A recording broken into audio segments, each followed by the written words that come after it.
So we all know that the main ingredient of beer is magic and alchemy. But when you've been sitting down for a glass of beer, have you ever wondered what it really is made from? Well, grain is the foundation ingredient of all beer.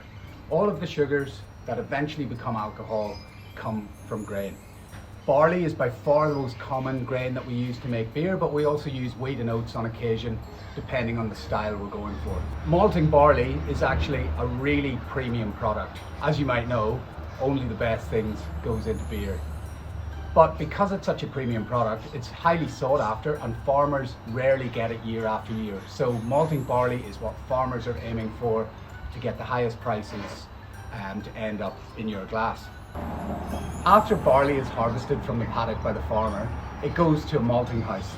Now here at Jervis Bay Brewing Co, we source most of our barley from these guys, Voyager Craft Malts.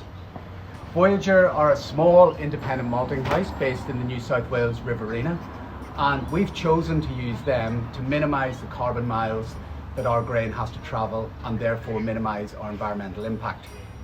Voyager, just like Jervis Bay Brewing Company, has a really strong sustainability focus, so it's really exciting for us to be working with those guys. And even more excitingly, they're starting to expand their range of organic malts, which is great from both a soil and environmental perspective.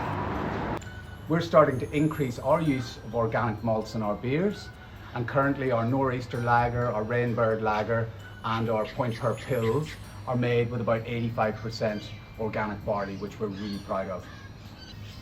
The way that the malting house stops that germination process and captures that goodness within the grain is by drying the grains. This process is called kilning.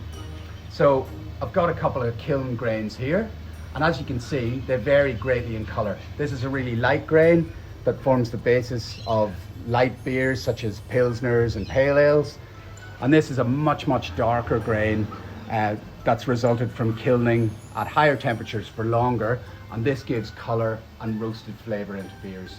So the malting house and the products from the malting house are massively important to us as brewers if we're going to make good, diverse, high quality beers.